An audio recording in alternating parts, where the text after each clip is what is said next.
क्या इन्होंने अपने ऊपर आसमान की तरफ निगाह नहीं की कि हमने उसको कैसे बनाया और सजाया और इसमें कोई शिगाफ तक नहीं।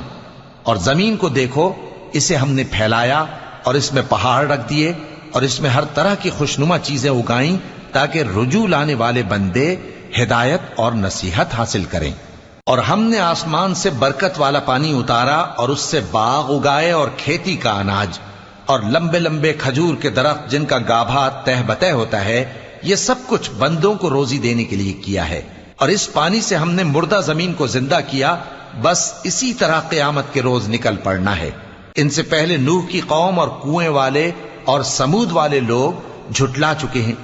और आद और फिरौन और लूत के भाई और बन के रहने वाले और तुब्बा की कौम, गरज हर एक ने पैगंबरों को झुटलाया, तो हमारी धमकी भी पूरी होकर रही। तो क्या हम पहली बार पैदा करके थक गए?